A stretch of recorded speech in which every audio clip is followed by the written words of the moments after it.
Vamos lá então, iniciando mais um dia dos nossos estudos. Nós estamos estudando o livro O Evangelho segundo o Espiritismo, no capítulo 14, Honra a teu pai e tua mãe. É o último item, né? Antes das instruções dos Espíritos. Nós vamos falar hoje sobre parentesco corporal e parentesco espiritual. Tratar do item número 8. Nós já tivemos fizemos uma pequena introdução no nosso estudo anterior a respeito, né, principalmente daquela passagem de Jesus, que Kardec volta a reforçar nesse nosso texto de hoje, quando ele fala que quem é minha mãe, quem são meus irmãos, referindo-se aquela situação em que sua família, preocupada, né, com a sua conduta, foi até lá, né, já que Jesus se encontrava ali no meio de outras pessoas, palestrando, né, sobre temas relacionados com os ensinamentos sobre o mundo espiritual. E aí, então ele disse que, na verdade, todos aqueles que estavam ali eram seus irmãos, suas irmãs e sua mãe, e não aqueles que estavam lá fora, referindo-se então à família corporal e também à família espiritual. Antes da gente começar a tratar do tema do Evangelho, a gente vai fazer aqui a leitura de uma passagem do livro SOS Família, que é uma coletânea, né, de mensagens que foram trazidas, publicadas, né, por Divaldo Franco, né, organizada por Divaldo Franco. E esse texto ele é do livro... deixa eu pegar aqui o título dele certinho, só um instantinho. Lampanário Espírita, né, e também dos Estudos Espíritas, né, então são várias páginas transcritas desse livro. Então, logo no primeiro capítulo, intitulado exatamente Família, antes de falarmos sobre parentesco, é importante a gente entender o significado desse grupo, né, que é a família. Que nós temos ali famílias bem estruturadas, famílias desestruturadas, com espíritos que trazem muita afinidade, outros que trazem inimizades, outras famílias com espíritos que estão ali trabalhando juntos, né, por um objetivo maior, que é exatamente o autoaperfeiçoamento e não necessariamente o resgate do passado, né, embora geralmente as famílias se constituem exatamente desses espíritos, como Joana vai falar para nós aqui nesse texto. Então a gente vai primeiro entender o que é a família. Então, antes da gente pensar da visão do mundo espiritual para o mundo físico, a gente primeiro vai começar aqui pelo mundo físico e depois então a gente expande a nossa visão para entender exatamente essa realidade que trata do mundo espiritual. Então nós temos aqui inicialmente um conceito do que é família. Então foi trazido para nós: grupamento de raça, de caracteres e gêneros semelhantes, resultado de agregações afins. A família genericamente representa o clã social ou de sintonia por identidade que reúne espécimes dentro da mesma classificação. Juridicamente, porém, a família se deriva da união de dois seres que se elegem para uma vida em comum através de um contrato, dando origem à genitura da mesma espécie. Pequena república fundamental para o equilíbrio da grande república humana representada pela nação. Depois ela traz para nós aqui então, né, um esclarecimento a respeito da família, e diz assim: a família tem suas próprias leis, que consubstanciam as regras de bom comportamento dentro do impositivo do respeito ético, recíproco entre os seus membros, favorável à perfeita harmonia que deve vigir sob o mesmo teto em que se agasalham os que se consorciam. Animal social, naturalmente monogâmico, o homem, na sua generalidade, somente se realiza quando comparte necessidades e aspirações na conjuntura elevada do lar. O lar, no entanto, não pode ser configurado como a edificação material, capaz de oferecer segurança e paz aos que aí se resguardam. A casa são a argamassa, os tijolos, a cobertura, os alicerces e os móveis, enquanto o lar são a renúncia e a dedicação, o silêncio e o zelo, que se permitem àqueles que se vinculam pela eleição efetiva ou através do impositivo consanguíneo decorrente da união.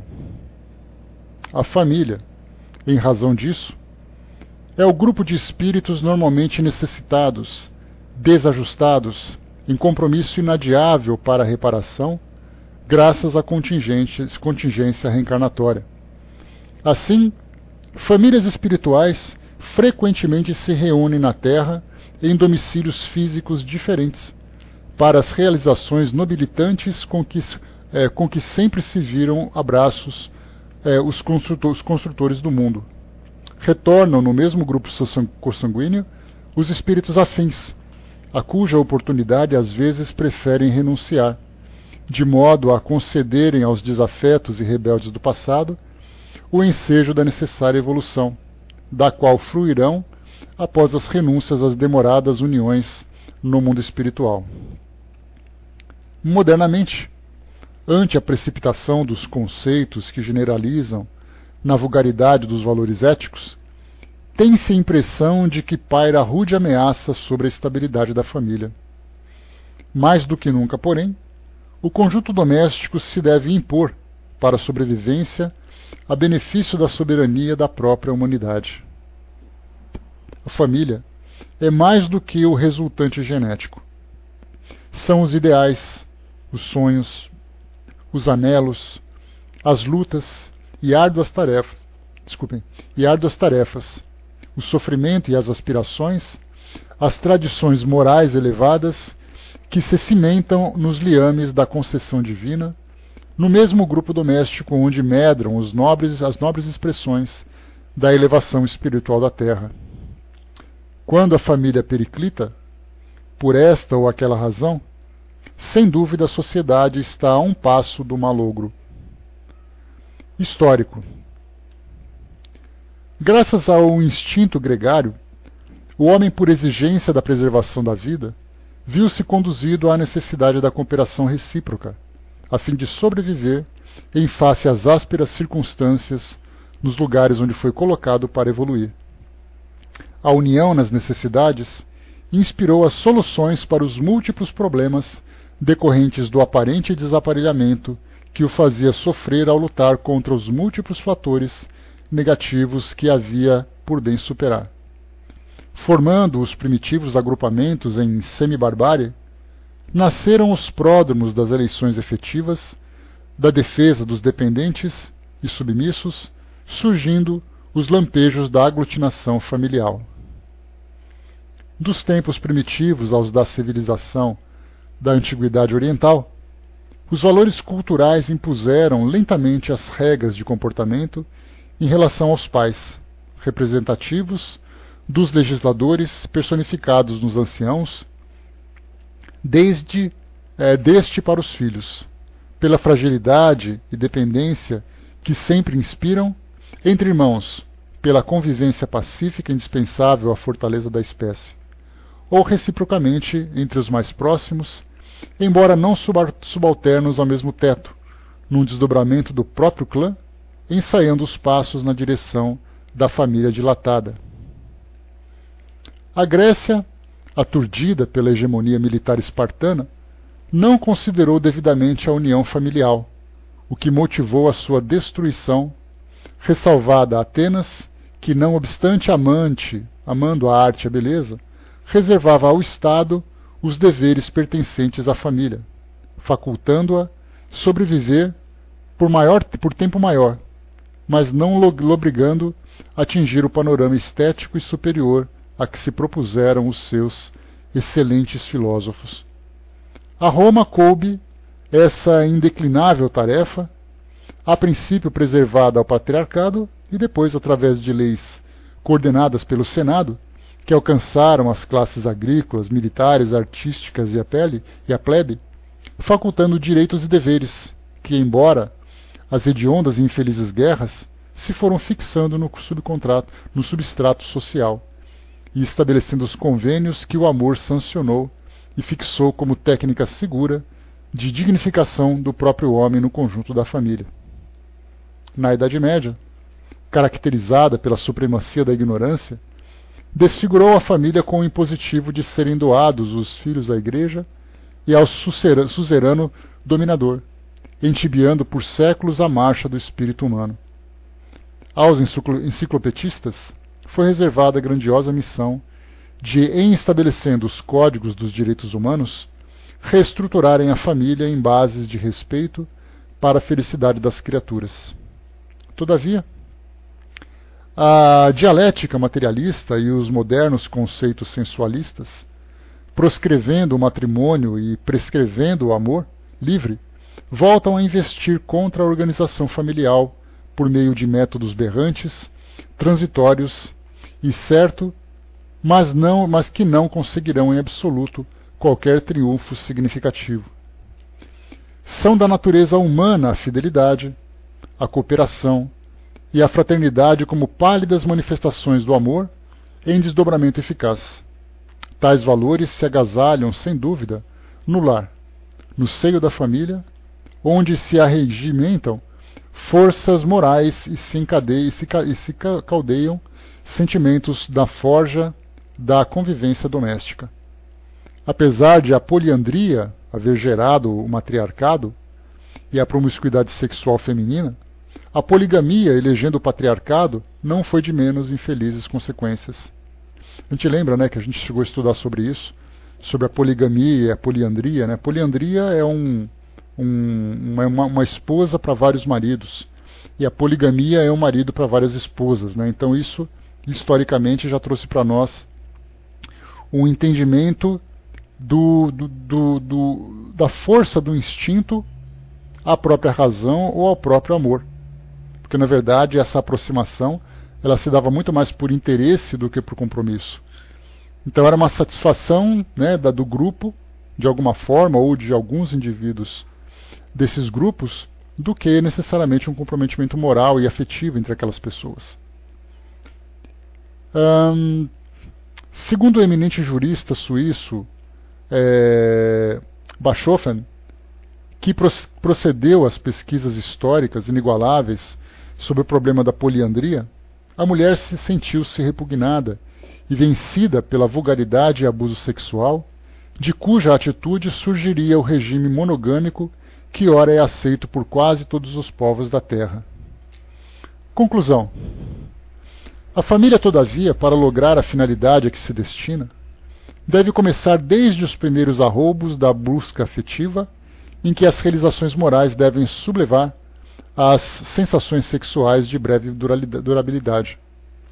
Quando os jovens se resolvem consorciar, impelidos pelas imposições carnais, a futura família já padece ameaça grave, porquanto em nenhuma estrutura se fundamenta para resistir aos naturais embates que a união a dois acarreta no plano do ajustamento emocional e social, complicando-se naturalmente quando do surgimento da prole.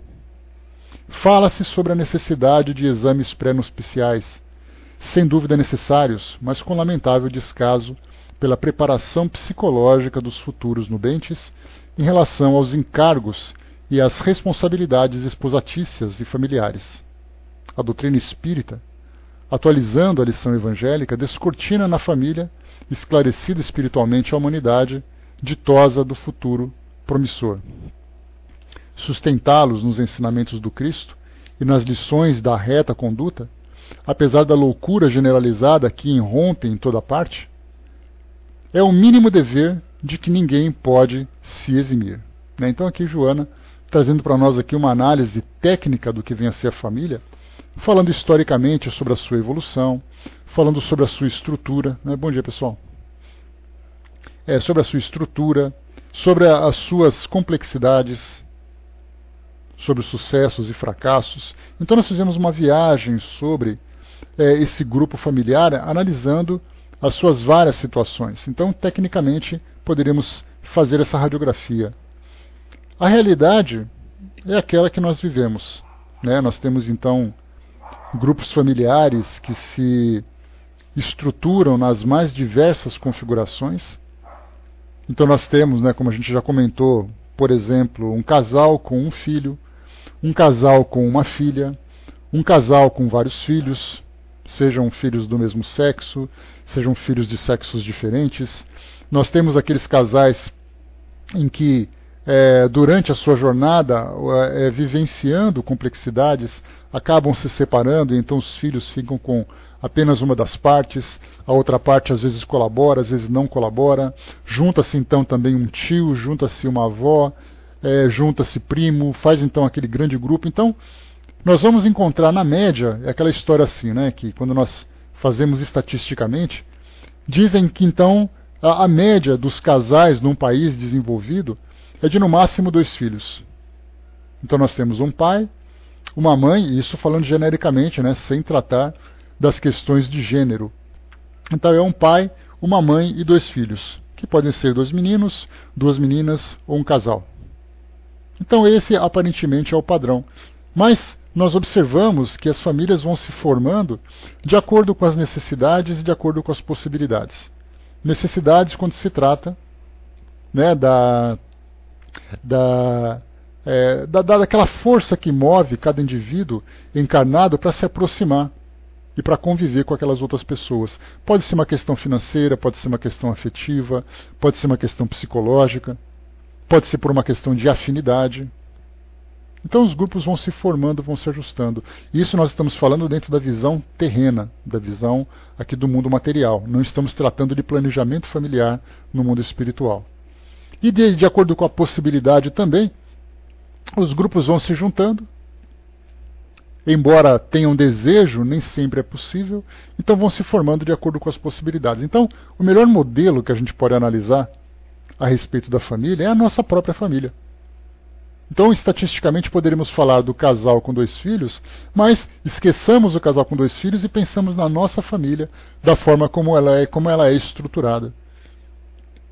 Então, com quem nós convivemos? Com os pais, com os companheiros, com os filhos, com parentes próximos, com agregados, cada um formando a sua própria família. Analisando, então, a radiografia individual de cada família, nós pensamos então, quem são esses espíritos que ali se aproximaram? Então já começamos a entrar agora numa visão mais elevada, numa visão mais profunda dessa realidade familiar. Quem são esses espíritos? Inicialmente nós não sabemos. Por que nos aproximamos dessa ou daquela pessoa dentro do nosso grupo familiar? Mas sabemos que nós nos aproximamos porque existe um comprometimento. Um comprometimento positivo ou um comprometimento negativo. Positivo é quando nós, em acordo mútuo, nos comprometemos a reencarnar juntos para viver a experiência terrena nesse auxílio também mútuo. Outras vezes, uma aproximação problemática, tratando de questões do passado, questões de débitos adquiridos entre aquelas pessoas, e aí então tem uma convivência difícil. Outras vezes são espíritos que se juntam para uma tarefa de autoaperfeiçoamento, como nós conversamos no início. E aí então estão, durante essa convivência, e essa vivência também, desenvolvendo novos sentimentos, novos valores com relação umas às outras, né? Umas pessoas às outras. Então, o nosso grupo está formado. Então, quem são essas pessoas? Quem somos nós? Qual é a nossa contribuição dentro desse grupo familiar? E aí então, para entendermos tudo isso, porque a visão que o mundo tem hoje é uma visão muito simplista. Tirando essas questões espirituais, que são fundamentais na origem de tudo aquilo que acontece no nosso mundo hoje, a família ela é entendida como sendo por acaso. Então é um casal que se junta, começa então ali a sua família, vem a primeira gravidez, vem a segunda gravidez, vem outras gravidezes, né, para dar continuidade. Né, vai com Deus ligeirinho, um abraço. Até já. Então, para dar continuidade na sua proliferação. E aí todo mundo pensa assim, bom, eu tive sorte de ter um menino, eu tive sorte de ter uma menina, eu tive sorte de ter esse filho, não tive muita sorte em ter o outro filho. Muitas vezes também são famílias que são desestruturadas pela partida de um dos entes, deixando então os demais na vivência aqui do mundo material. Então nós vemos assim que cada família apresenta uma história, um histórico, que de um modo superficial acaba sendo não compreendido. Ou melhor, por ser vista de um modo superficial, acaba sendo não bem compreendida. Porque acredita-se que ela é formada simplesmente por obra do acaso. E não se compreende o mecanismo que existe por trás da formação de uma instituição familiar. Então as famílias são formadas, sejam elas por um comprometimento, sejam elas por uma oportunidade que o mundo espiritual se aproveita para fazer com que indivíduos reencarnem aqui no mundo e se desenvolvam para cumprir determinada tarefa. Então são espíritos amigos, são espíritos inimigos, são espíritos que simplesmente aproveitam aquele grupo para poder se desenvolver num primeiro contato, por exemplo. Porque a gente sempre imagina assim, né, que numa família todos os espíritos são sempre comprometidos do passado. Mas a gente nunca levanta a possibilidade de, como acontece nas nossas relações sociais, de você conhecer uma pessoa nova. Alguém que você conheceu no seu trabalho, no ambiente social, no seu centro espírita, alguém que visita a sua família, que é amigo de um amigo de um amigo. Então, da mesma forma como nós estamos também aumentando cada vez mais o nosso círculo social e criando amizades, ou mesmo muitas vezes antipatias também, na família também isso acontece, embora de um modo geral os espíritos, para esse tipo de vivência mais íntima, tenham ali uma relação mais estreita, né, de um compromisso anterior de fato. Mas isso não impede que espíritos novos também façam parte da nossa jornada e comecem ali então a criar novos laços. Então, de um modo geral, os espíritos estão comprometidos entre si, de um modo geral. Então vamos entender aqui agora, nessa parte do respeito do pai e da mãe, da honra ao pai e à mãe, como é o título do nosso capítulo de hoje, de que forma que se dá esse parentesco corporal e esse parentesco espiritual, né? Para nós é um tema bastante esclarecido, bastante fácil de compreendermos, partindo daquelas bases que nós já possuímos, tantas histórias, né? Se pegarmos, por exemplo, os romances que são trazidos para nós, sejam romances que refletem uma história verdadeira, sejam romances que tragam para nós uma história fictícia. Mas, quando o enredo fala de relacionamento, nós podemos entender, a partir daquilo que acontece no mundo espiritual, o reflexo do que acontece aqui no mundo físico. Então nós vemos num romance, por exemplo, acompanhando uma história de personagens. Estou aqui inventando uma história qualquer. Numa certa existência, espíritos se aproximaram, e aí então, dentro de um determinado tipo de relacionamento, acabaram criando afinidades ou acabaram se comprometendo negativamente. E aí então, havendo necessidade de dissipar essas energias negativas que foram criadas naquele relacionamento, porque as energias não se dissipam, somos nós que desmanchamos, vamos pensar assim. Para poder desmanchar, nós precisamos trabalhar em torno dessas energias.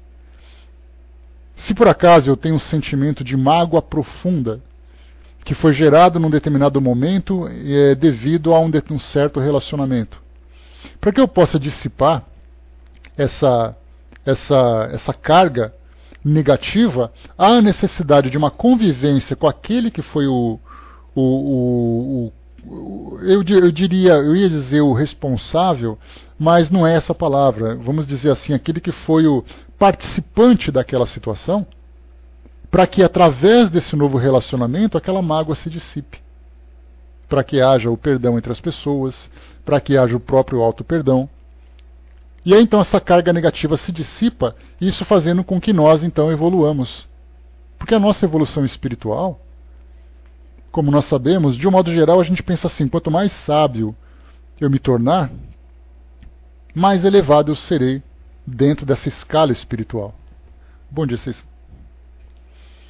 Só que na verdade a gente lembra que a sabedoria, ela é um somatório de valores com o intelecto, com o conhecimento. Então aquele que é sábio, ele é inteligente e também tem valores elevados. Então quando nós falamos na nossa evolução espiritual, nós precisamos então desenvolver em nós esses dois valores, esses dois elementos, o intelectual e o moral. Porém, além da nossa própria vontade de trabalhar para que ele possa se desenvolver, há a necessidade de nós fazermos também uma transformação daquelas cargas negativas que nós carregamos dentro de nós. Essas cargas, muitas delas, foram criadas em relacionamentos, por relacionamentos problemáticos, por relacionamentos dramáticos, por convivências não resolvidas, e outras são questões pessoais, ou seja, são tendências, são medos, são vícios que nós trazemos. Então, para que nós evoluamos, não basta apenas a gente conhecer todos esses valores. Não basta apenas eu conhecer a caridade, não basta apenas eu conhecer a fraternidade. Eu preciso trabalhar aquilo que tem dentro de mim, principalmente aquilo que é negativo. Então seria mais ou menos assim, que nós pegássemos fazendo uma comparação bem simples, pegássemos um grande barril e colocássemos no fundo desse barril sucatas, sujeiras, e aí então nós começamos a encher esse barril com água limpa. Por mais que nós abasteçamos essa barrica, esse barril, com essa água limpa, aquela sujeira vai continuar presa ali dentro. Então, para que aquele barril seja de fato límpido, nós precisamos substituir a água suja por água limpa e também tirar todos os seus resíduos do fundo. Então, muitas vezes a gente pensa assim, não, eu estou estudando a doutrina espírita e eu vou me tornar um espírito melhor. Para nós nos tornarmos melhor, há necessidade de nós fazermos primeiro um reajuste daquilo que existe dentro de nós, para depois começarmos então a trazer novos valores para poder fazer com que a nossa vida se direcione de fato para essa evolução. Só que muitos desses resíduos que se encontram dentro de nós foram formados então em relacionamentos. Daí então a importância que nós vemos hoje de, dentro do nosso planejamento reencarnatório, o reencontro com outras pessoas desse passado. E como Joana de Ângeles lembrou aqui, ela disse que a família geralmente ela é composta por espíritos desajustados. E esses desajustes vêm exatamente dessas relações. Para que eu possa tirar aquele resíduo, eu tenho que fazer esse trabalho de colaboração com aquele que também participou do momento da geração desse resíduo. Assim como também eu estou participando da vida de outras pessoas, porque eu também fui colaborador daquele problema que foi gerado dentro dela. Então, para que nós possamos nos elevar, não basta a agregação de novos valores. Há a necessidade da transformação dos valores que tem dentro de nós. Então existe o medo, existe o ódio, existe o apego exagerado, existe a perseguição, aquela obsessão. Tudo isso existe dentro de nós. E não há centro espírita que resolva isso se o indivíduo não resolver isso dentro dele. Então, se nós iniciamos um problema numa relação, será através da convivência daquelas pessoas, daqueles indivíduos que fizeram parte daquela relação, que vai transformar então esse sentimento. Então, quando eu começar a transformar aquilo que tem dentro de mim, aí então eu estou, vamos dizer assim, eu estou livre para voar. Enquanto isso, eu fico preso dentro daquele grupo até que isso se resolva. É daí que nós vemos então que as famílias hoje são formadas por esse tipo de convivência, de espíritos que trouxeram o comprometimento do passado, ou espíritos que, por viverem uma afinidade positiva, porque a gente lembra que afinidade significa que nós pensamos da mesma forma. Eu posso dizer, eu te odeio e você me odeia. Nós estamos pensando da mesma forma, é um tipo de afinidade negativa. Um obsessor com a sua vítima estabelece um vínculo de afinidade pelas suas tendências, para que ele possa exercer uma influência, porque se não houver essa afinidade, não há espírito que exerça qualquer tipo de influência sobre mim. Então nós temos hoje famílias que são formadas por esses espíritos comprometidos. De um modo geral, dada a nossa condição evolutiva, nós temos aqui no mundo de provas e expiações, então, famílias formadas por espíritos que estão se aproximando para reajustes. Alguns reajustes mais complexos, outros reajustes menos complexos, mas geralmente procurando sempre trabalhar para esse reajuste. Só que o nosso mundo hoje, como eu comentei com vocês há pouco, acaba não tendo essa percepção. A família foi formada por acaso, eu estou ali com quem eu gosto, ou então eu tenho que suportar quem eu não gosto, e a gente vai esperando o tempo passar. Chega aquele momento que a gente pensa assim, não vejo a hora disso acabar. E se esquece do principal compromisso, que é exatamente trabalhar aquilo que criou o vínculo negativo do passado. Então, na verdade, o pensamento que nós temos hoje, nessas dificuldades que nós encontramos dentro do nosso lar, é esperar simplesmente que os problemas terminem, sem que nos preocupemos em trabalhar pelo seu término. É daí que nós vemos, então, que muitas vezes problemas se arrastam durante várias encarnações, porque os espíritos, embora tenham se comprometido para a formação daquele grupo familiar, no momento da convivência acabam, então, não tendo essa recordação ou não tendo a força de vontade para superar aquele problema. A Cindizinha colocou, né, graças a essa afinidade positiva ou negativa que acontece nos encontros, não tenhamos dúvida disso. E lembremos sempre que essa afinidade, ela não é muitas vezes antiga. Muitas vezes é uma afinidade nova. Nós perguntamos assim, por exemplo, nesse grupo que nós nos encontramos, que nós convivemos, criamos grupos, criamos afinidade e tudo mais, quantos de nós nos conhecemos no passado? Quantos de nós estamos nos conhecendo agora? Afinidade, então, é simplesmente aquela sintonia que existe pelas tendências, pelas intenções de cada indivíduo. Na família, nesse caso, nós lembramos que as tendências são muito mais intensas. Porque uma convivência dentro desse círculo de intimidade, ele traz para nós experiências muito mais profundas, que eu não teria, por exemplo, com alguém que eu acabo de conhecer. Por que eu me comprometeria tanto com a vida de alguém que eu nunca vi, que eu nunca tive contato nenhum? Principalmente nesse tipo de compromisso que nós temos no mundo de provas e expiações. É importante a gente estabelecer esse nível em que nós nos encontramos agora, para entender também a intensidade das experiências que nós estamos vivendo. Principalmente as experiências mais dolorosas. Eu até poderia dizer negativa, mas o negativo dá aquela ideia de sofrimento, né? Mas na verdade não. São problemas complexos que exigem ações complexas. Exigem trabalho profundo, exigem um trabalho muitas vezes doloroso. Então os grupos familiares são formados por espíritos que precisam daquela convivência mais íntima. De um modo geral. Agora há certamente aquelas famílias que se formam pela aproximação de um espírito que tem a necessidade de encarnar e aquela família se coloca à disposição. Mas isso já é, nesse caso, aquilo que foge da generalidade. Porque o trabalho, o mecanismo que existe hoje no nosso planeta, ou que existe hoje aqui no nosso... Porque o planeta dá uma ideia física, né? Mas a gente pode dizer assim, no nosso mundo, na nossa humanidade, que já é algo mais pessoal, é exatamente isso. A aproximação para ajustes, reajustes e desenvolvimento. Esse é o objetivo principal. Então, estarmos fazendo parte de um grupo tem esse objetivo. Então, precisamos primeiro ver o que houve no passado, de acordo com as tendências e relações que nós temos hoje, o que nós vamos fazer com essa realidade hoje, de que forma é que nós vamos conviver com essa experiência, e o que isso vai trazer para nós de consequência, de resultado no nosso futuro. Então nós temos o passado, o presente e o futuro, que são 3 tempos envolvidos numa única situação, que é aquela situação de convivência.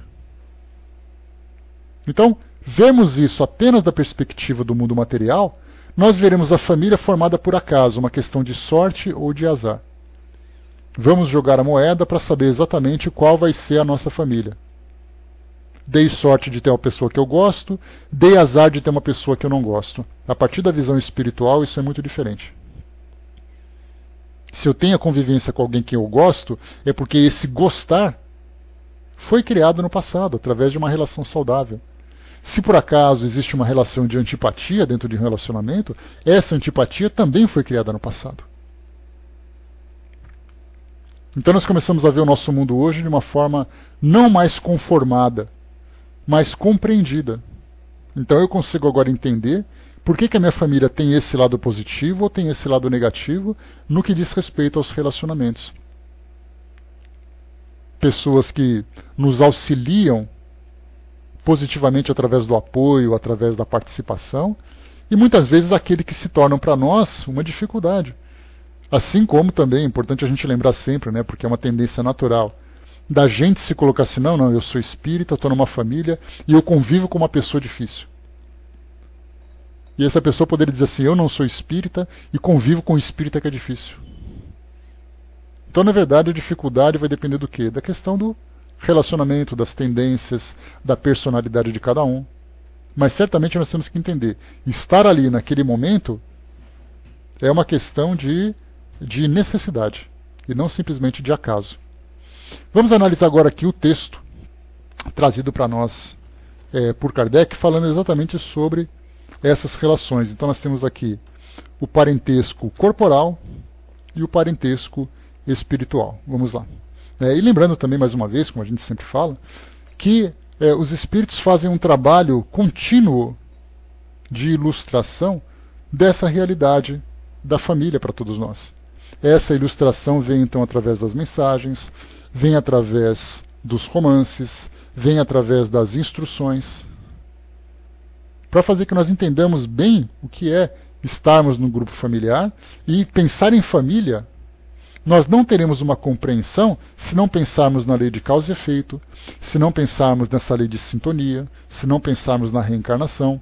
Como nós conversamos ontem, estudando o livro A Gênese, não adianta a gente lançar um tema,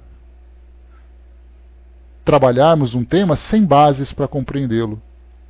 Como nós falamos ontem, né, nós estávamos estudando sobre Adão e Eva, sobre o paraíso perdido, sobre os 6 dias da formação do nosso mundo.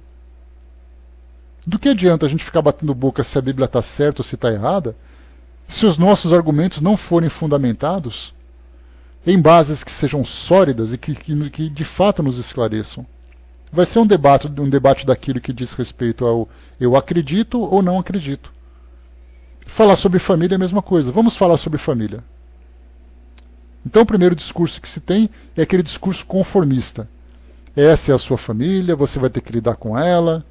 Você teve sorte de ter um pai que te agrada, você teve um azar de ter um pai que não te agrada. A sua mãe, seus irmãos, os seus esposos, suas esposas, seus filhos. Então a gente vai ficando assim, Deus não me deu, não tive sorte. Deus não me deu uma família que eu queria. Então a gente começa sempre a lamentar, nessa questão de conformidade, lamentar aquilo que a realidade trouxe para nós. Agora, quando nós começamos a entender, peraí, família não é simplesmente aquele bando de gente morando dentro de uma mesma casa. Ou morando em casas diferentes, tendo que conviver com mais intimidade. A família diz respeito ao tema principal, reencarnação. Nós estamos de volta aqui ao mundo físico e esse voltar se deu através da nossa família. A nossa família consanguínea ou aquela família que nós vamos constituindo com outras pessoas para promover a vinda de outros espíritos.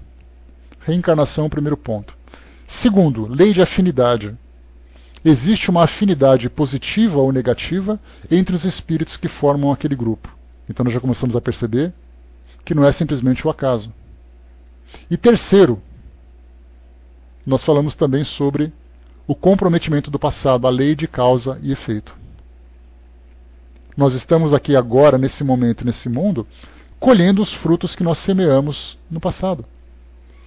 Esses frutos podem ser, por exemplo, amargos, espinhosos, ou podem ser frutos saborosos, suculentos, doces.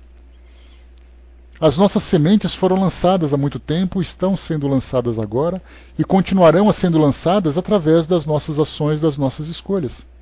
Então a formação do grupo familiar envolve muito mais do que simplesmente determinar ao acaso a responsabilidade pela sua formação. E atribuir a Deus a simpatia ou antipatia por nós, por dar essa oportunidade. Eu tenho, por exemplo, a oportunidade de trabalhar com crianças, né? Através dos estudos que eu faço com eles e tal. E aí, então, é muito comum, principalmente crianças que têm problema de aprendizado, você começa a analisar a dedicação dos pais, né, de pensar assim, poxa vida, né, aquele meu filho tem problema, eu preciso de ajuda para que ele possa se desenvolver. Enquanto temos outras famílias que não têm esse tipo de problema. Então nós vemos assim que os pais tem que se desdobrar em benefício dos filhos para poder tentar suprir uma deficiência que eles apresentam. Isso falando intelectualmente, imaginemos quando nós falamos de personalidade. Um filho que é mais rebelde, um filho que é mais agressivo, um filho que não é tão determinado para se desenvolver, um filho que muitas vezes acaba se desviando para caminhos que são problemáticos. Então tem aqueles filhos que são saudáveis e aqueles filhos que são problemáticos. Aqueles filhos que são doentes e aqueles filhos que são saudáveis. E a pergunta é uma questão de sorte ou azar? Dentro de uma visão geral, sim. Eu tenho a oportunidade de frequentar um hospital de reabilitação. Esse é um outro exemplo que eu dou para vocês também. Pétala, bom dia. Nesse hospital de reabilitação, principalmente na ala infantil, na ala pediátrica, nós vemos então muitas crianças que apresentam deficiências de várias ordens, que trazem deficiências de várias ordens. Sejam elas intelectuais, sejam elas físicas. Ou mesmo você vai a um hospital infantil e você vê ali as crianças, aqueles pais se desdobrando para suprir as necessidades daquelas crianças. Muitas vezes ele pensa assim, não tive sorte com meus filhos, eles vieram doentes de tal forma, e na verdade não. Ali nós temos então, voltando àquele ensinamento que Kardec apresentou para nós, lá no livro Obras Póstumas, falando a respeito das expiações coletivas, até uma instrução que veio para nós de um espírito, que falava exatamente que nós temos o nosso comprometimento pessoal. Então o espírito estar naquela condição de dificuldade, de desafios, de lutas difíceis, é uma questão inicialmente dele. É a primeira esfera de ação, a sua expiação individual. Depois ele está inserido dentro de uma família. Aquela família também está comprometida de alguma forma com aquele desafio, com aquela luta. E depois, fazendo parte de uma sociedade, positivamente ou negativamente, ele também contribuiu para que a sociedade fosse aquilo, ou que desse para ele aquilo que ele está recebendo agora. Então esses comprometimentos que nós vemos agora, do passado, refletem hoje na estrutura familiar que nós temos. Muitas vezes não envolve nenhum tipo de doença, mas envolve uma questão social, envolve uma questão afetiva, uma questão psicológica, uma questão de afinidade. Então família não é formada por acaso, nós não jogamos dados para escolher quem são os nossos familiares. Nós nos aproximamos e criamos vínculos com esses familiares. Então a nossa presença hoje, como no passado também foi assim. Porque dá a impressão de que é dessa vez que tudo vai dar certo. Essa encarnação é a encarnação de nós resolvermos problemas. E as anteriores, não tiveram também o mesmo objetivo? Certamente muitos dos problemas do passado também já foram resolvidos. Só que infelizmente nós acabamos criando outros. Em virtude da nossa imaturidade, em virtude das dificuldades que nós ainda trazemos no nosso caráter, na nossa personalidade. Então cada encarnação para nós, a partir de um determinado tempo, quando nós atingimos um certo grau de maturidade, as nossas encarnações deixaram de ser simplesmente de desenvolvimento de instintos e começou a vir então como o momento de assumirmos responsabilidades. Pois é, não, às vezes não, André, às vezes a gente acha que nosso carnê está engordando, mas a gente se esquece das prestações que foram pagas anteriormente. Muitas vezes são dívidas novas que nós vamos adquirindo pelo fato de termos essa dificuldade de entender o sentido da nossa presença aqui no mundo. De entendermos o sentido da nossa existência, de fazermos parte de um determinado grupo. Então, no passado tivemos problemas, mas também tivemos soluções. Hoje nós estamos numa condição, podemos dizer assim, a partir desse entendimento que nós temos, de tomarmos decisões mais importantes para resolvermos problemas mais importantes. Então, aquelas dificuldades mais graves que nós criamos no passado, elas certamente vêm se arrastando já há algum tempo, porque nós não tínhamos maturidade para fazer isso. Agora nós podemos pensar, não, eu sei que eu estou aqui, eu sei de onde eu venho, eu sei para onde eu vou, eu sei qual é o sentido da minha presença e eu sei por que eu estou vivendo essa experiência com aquela pessoa. Então, saber é uma coisa. Agora a gente tem que começar a fazer um trabalho de resolução de fato de aplicar esses conhecimentos. Então entendemos a família como não sendo obra do acaso, mas como sendo ali uma sociedade formada por indivíduos comprometidos. O Brás colocou, né, eu chego a gelar em pensar de chegar ao doutorado da vida e encontrar de cara a minha ficha, né? Pois é, Brás, mas felizmente essa ficha vai chegar.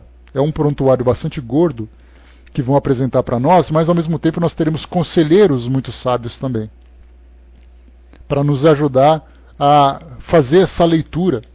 Não é aquela leitura solitária, né, que a gente vai ler e ficar chorando e se desesperando. A gente vai ter aqueles que vão nos ajudar a entender aquilo que aconteceu e também já fazer um planejamento, seja no mundo espiritual, porque certamente a gente pensa sempre que as conciliações ou reconciliações só são feitas aqui no mundo físico. Quantos e quantos problemas são resolvidos ainda no mundo espiritual? Quantos daqueles com quem nós convivemos hoje, que são para nós amigos importantes, foram aqueles que vieram de débitos anteriores? No mundo espiritual nós conseguimos nos ajustar, combinamos de dar continuidade na nossa vivência conjunta aqui no mundo físico, temos essa motivação e força de vontade e criamos laços cada vez mais profundos. Então, vemos a nossa família hoje de um modo diferente. O Zé colocou, né, e temos, né, o maior prêmio é a eternidade. Iremos resolver todos os problemas, todos eles serão solucionados. E não vai demorar muito, viu, Zé? Porque nessa fase que nós temos agora de regeneração, onde nós apresentaremos uma conscientização maior, maiores responsabilidades, maiores capacidades, que é essa fase que a gente está entrando agora, os problemas vão se tornando cada vez menos intensos, cada vez mais simples. Porque os grandes problemas que nós criamos foram criados por causa da nossa limitação, da nossa ignorância, da nossa infantilidade, dos nossos instintos. Então, de um modo geral, a gente pode pensar o seguinte: dois elementos são importantes que acabam criando dificuldades para nós. Primeiro são as nossas tendências. As tendências geram vícios, geram comportamentos equivocados.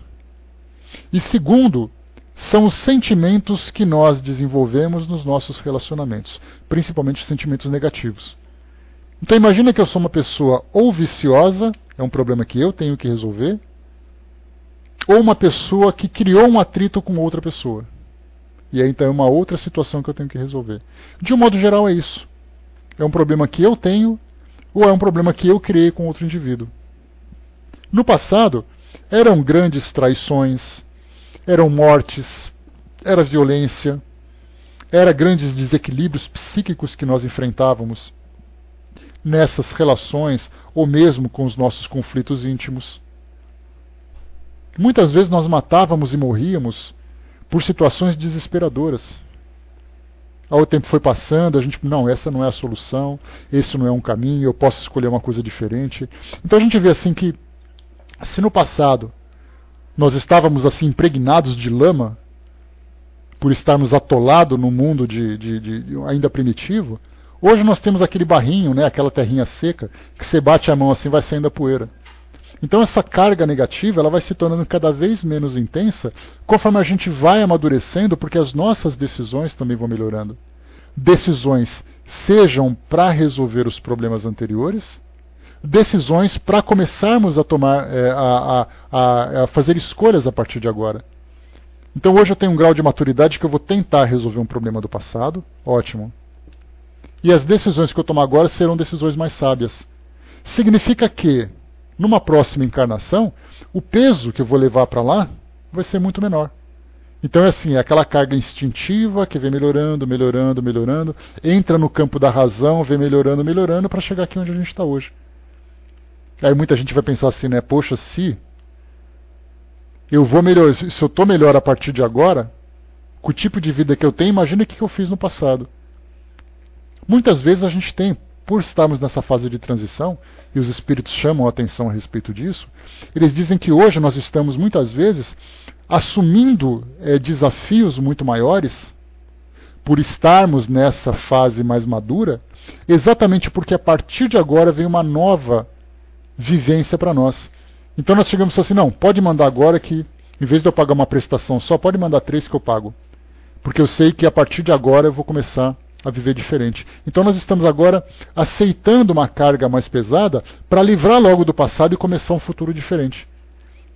Porque não adianta a gente pensar que nós vamos para o mundo de regeneração, uma fase mais evoluída da nossa trajetória, se nós não desprendemos do passado. Por isso que muitas vezes as nossas provas atuais são provas muito difíceis. Porque é de fato para romper com o passado e começar uma coisa nova. Então, ou nós aceitamos, ou isso faz. Então tá, né? Pois é, mas é verdade. É assim, a chance que nós estamos tendo agora de começar uma nova vivência depende do nosso rompimento com esse passado negativo que nós tivemos. Então nós pegamos um problema e falamos assim, vai, eu quero resolver logo esse problema. Já que eu tenho que enfrentar, vamos logo, porque eu não quero levar isso para o futuro. E aí então nós assumimos aquela experiência e sofremos as consequências dela. Ninguém disse que ia ser fácil. É com lágrimas, é com dor, é com arrependimento, mas o compromisso que foi assumido tinha um objetivo maior. E isso é para nós uma grande motivação. Porque a gente vê aquele problema. Se esse problema for de fato o último problema que eu tenho que enfrentar, ele tem que ser bem vivido. Mas e se ele não for o último? Pelo menos ele está resolvido. Aí eu posso lidar com os outros. Mas a gente tem que ter certeza que as cargas que nós estamos carregando de débitos do passado são cargas cada vez menores. Luiz colocou, existem milhões de seres humanos morrendo de fome em guerra. Isso é mundo de regeneração? Não, isso é entrada para o mundo de regeneração, Luiz. A gente lembra que passar de uma fase para outra não é algo que vai acontecer assim numa data marcada. Ó, no dia tal, tudo vai mudar. Não. Nós ainda temos, por exemplo, mais umas 3 ou 4 encarnações para chegar nessa condição. Então aquele que morre de fome hoje, muitas vezes é um débito negativo doloroso do passado que ele está resgatando. A partir da próxima encarnação ele já não faz mais guerras, ele já não mata, já não passa mais fome. Então é uma fase de transição que demora. Essas fases, por exemplo, de mudanças, elas podem durar séculos. Às vezes esse morrer de fome agora é a introdução para uma outra experiência que ele terá futuramente, depois uma outra experiência, depois ele se livra de tudo. É a realidade que nós temos hoje. Então, aquilo que os espíritos trazem para nós. E é difícil de nós entendermos isso, já que nós não temos, vamos dizer assim, as informações claras para nós avaliarmos. E mesmo se tivéssemos também, não teríamos condições de fazer isso. Mas vamos partir do princípio de que nós gostaríamos de entender o porquê das coisas. Como nós não entendemos, não temos essas informações, a gente vive aquele momento, nós vivemos o agora. Com gente passando fome, com refugiados, com guerra, com terrorismo, com distorções sociais, com conflitos dentro do nosso grupo familiar. Isso é uma consequência de escolhas que nós fizemos. Não foi o mundo que escolheu ser assim. O mundo não tem personalidade. O planeta não tem personalidade. Os habitantes daquele planeta que apresentam uma característica de personalidade para aquele ambiente onde eles se encontram. Eu vou trazer para vocês um exemplo que é batido, que eu sempre falo. Imaginemos um grande estádio de futebol. Vamos pegar a Arena Corinthians, do meu timão. Pega aquela arena vazia.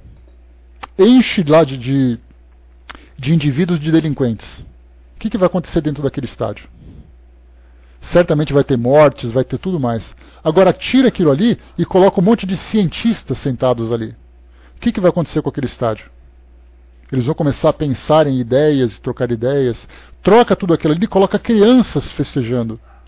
Tira tudo aquilo ali e coloca religiosos pensando.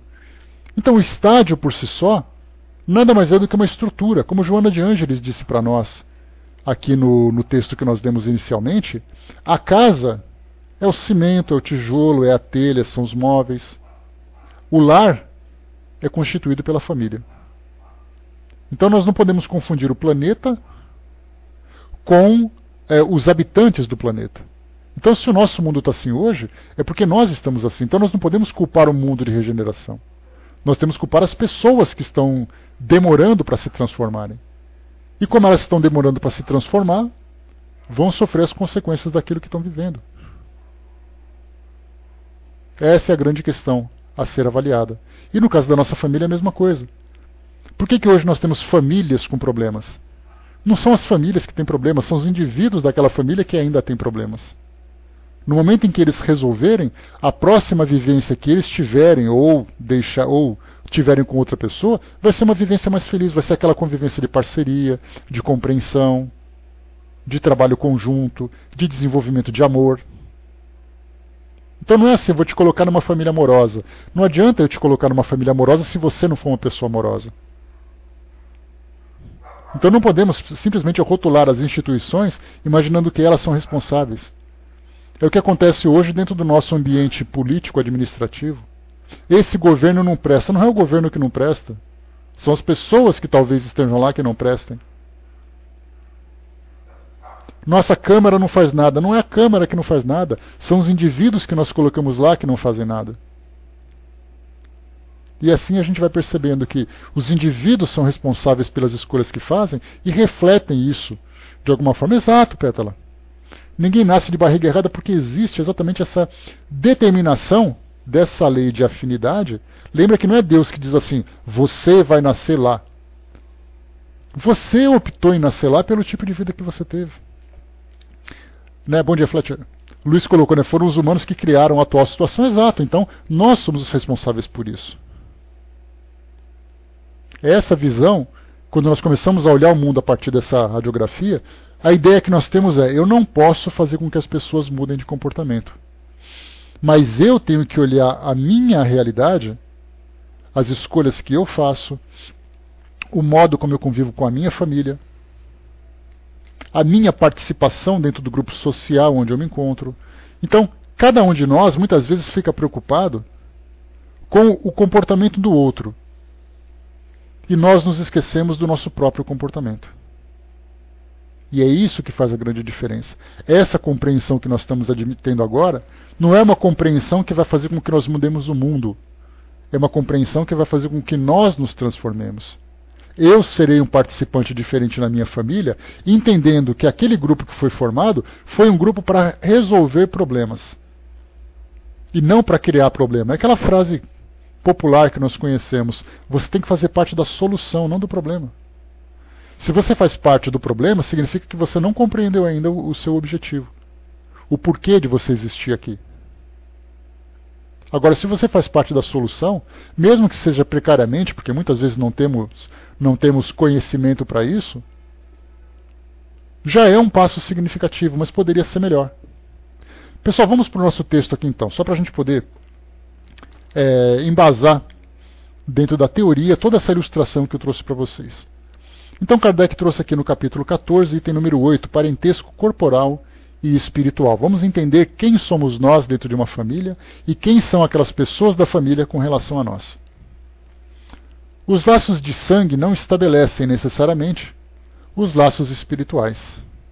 O corpo procede do corpo, mas o espírito não procede do espírito, porque este existia antes da formação do corpo. O pai não gera o espírito do filho, fornece-lhe apenas o envoltório corporal, mas deve ajudar seu desenvolvimento intelectual e moral para o fazer progredir. Aqui a gente já começa a entrar no comprometimento entre os pais e o filho, porque eles assumem essa responsabilidade. Eu me tornei responsável para direcionar aquele espírito que acaba de reencarnar. Se eu acertar, cumpro a minha missão, já que a paternidade é uma missão, a maternidade é uma missão. Se eu falhar, estou também comprometido com aquele resultado. Os espíritos que se encarnam numa mesma família, sobretudo como parentes próximos, são os mais frequentemente espíritos simpáticos, ligados por relações anteriores, que se traduzem pela afeição durante a vida terrena. Mas pode ainda acontecer que esses espíritos sejam completamente estranhos uns para os outros, separados por antipatias igualmente anteriores, que se traduzem também por seu antagonismo na Terra, a fim de lhe servir como prova. Os verdadeiros laços de família não são, portanto, os da consanguinidade, mas os da simpatia e da comunhão de pensamentos, que unem os espíritos antes, durante e após a encarnação, donde se segue que dois seres nascidos de pais diferentes podem ser mais irmãos pelo espírito do que se o fossem pelo sangue.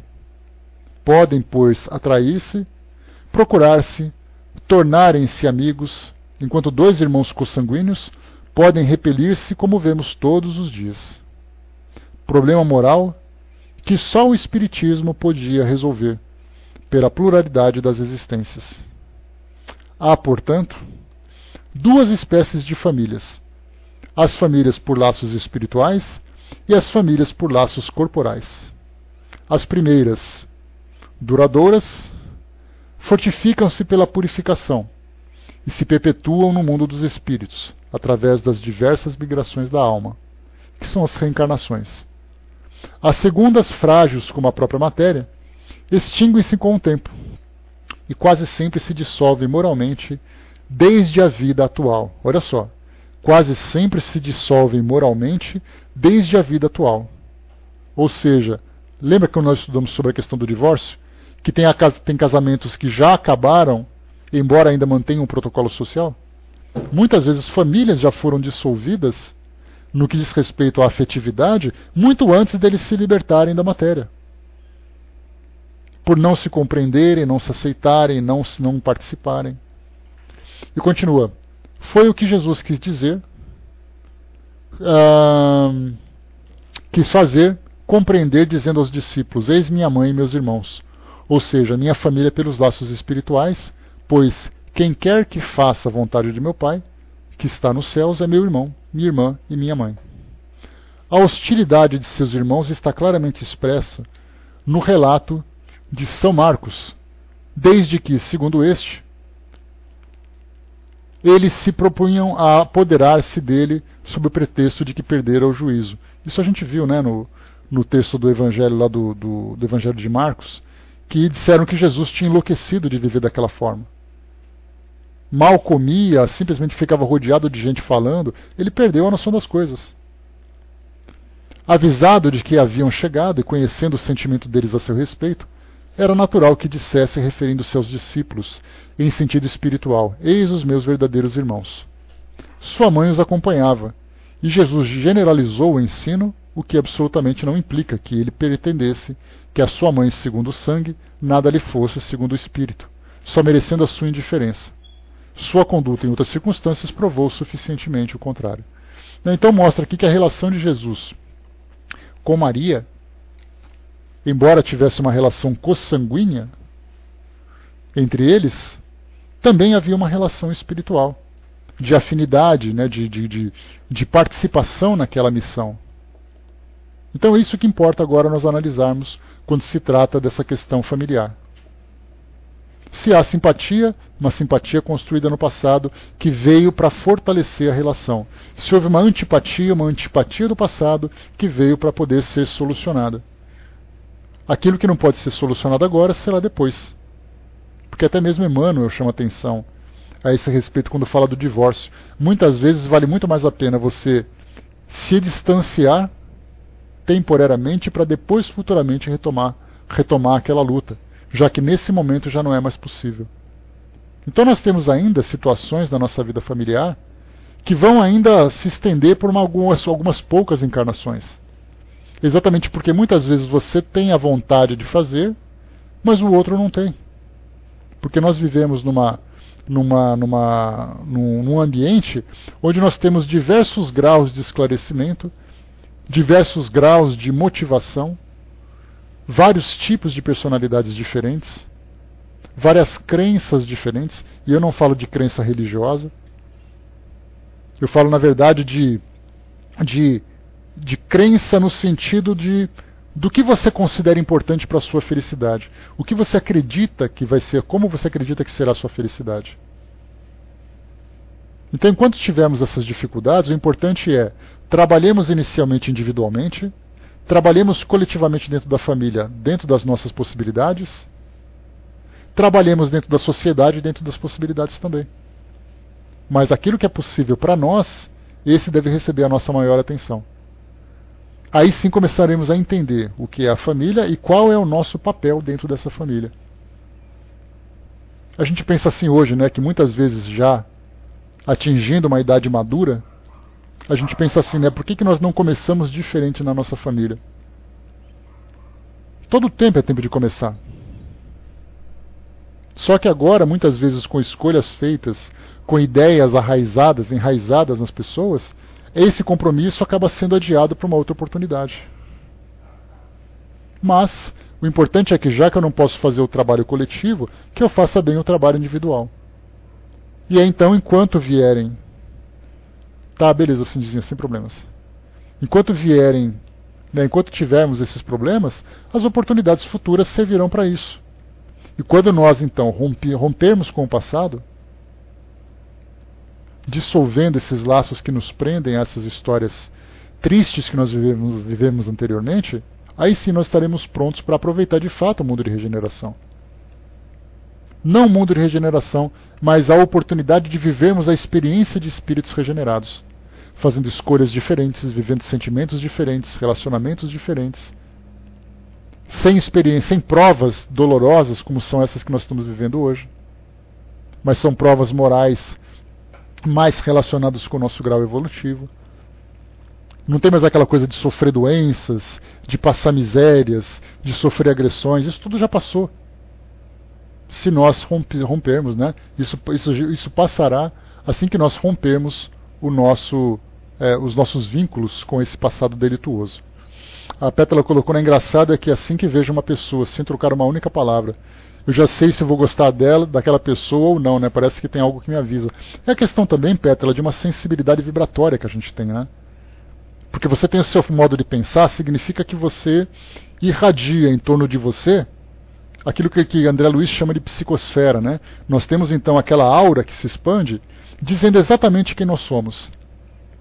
Eu costumo chamar os nossos estudos de identidade vibratória. A sua identidade é aquilo que você irradia. E a gente já fez uma relação dizendo que cada pessoa tem seu próprio cheiro. Porque os nossos pensamentos, se tivessem cheiro, refletiriam aquilo que nós pensamos. Então tem aqueles que têm cheiro de perfume, tem aqueles que têm cheiro de nada, aquele que tem cheiro de terra molhada, aquele que tem cheiro de esgoto. Então quando você chega perto de uma pessoa sem conhecê-la, você já percebe o cheiro que ela tem. Assim como ela também percebe o seu próprio cheiro. Então vibratoriamente a gente também é assim, a gente chega num ambiente sentindo bem ou se sentindo bem ou se sentindo mal por uma questão de sensibilidade vibratória. Então isso quer dizer, uma faculdade que nós temos que tem um lado positivo, que antecipa a experiência que a gente vai viver, como pode ter um lado negativo se nós nos prendermos nesse preconceito. Eu posso ter uma antipatia com aquela pessoa, porque eu percebi essa incompatibilidade vibratória entre nós, mas não significa que eu não possa trabalhar para modificar isso. Então se nós nos deixarmos abater por essa primeira impressão, a gente acaba perdendo grandes oportunidades. Então isso também nós temos a sensibilidade ao mecanismo. Aí nós temos que ter a sabedoria para interpretar o resultado que ele apresenta. Bom, pessoal, fechando por aqui então o nosso estudo de hoje. Né? Li para vocês aqui o parentesco corporal e o parentesco espiritual. Trouxe aqui várias ilustrações para a gente poder pensar um pouquinho sobre tudo isso. Né? Focamos principalmente no nosso compromisso pessoal diante dessas experiências que nós estamos vivendo. Como foi colocado pelo texto aqui por Kardec, nós temos aqueles amigos, aqueles familiares espirituais que não fazem parte da nossa família consanguínea. Temos aqueles familiares espirituais que fazem parte da nossa família. Temos aqueles que ainda têm uma antipatia fora da nossa família, como temos antipatia também dentro da nossa família. Mas o importante é que, independente da simpatia ou antipatia, o nosso trabalho sempre deve estar focado num único objetivo: a fraternidade universal, a fraternidade geral. Se o problema for resolvido e eu tenho afinidade com alguém positivamente, vou trabalhar para tornar isso cada vez mais intenso. Se eu tenho alguma experiência negativa, tenho que trabalhar para transformá-la de um modo positivo. E esse é um trabalho individual. Muitas relações começam aqui numa existência física. O indivíduo da família deseja progredir, o outro não deseja. Nesse trabalho eu consigo me desvincular dele seguindo o meu objetivo porque ele quis ficar para trás. Eu não tenho mais problema pessoal com ele. O nosso problema é da convivência.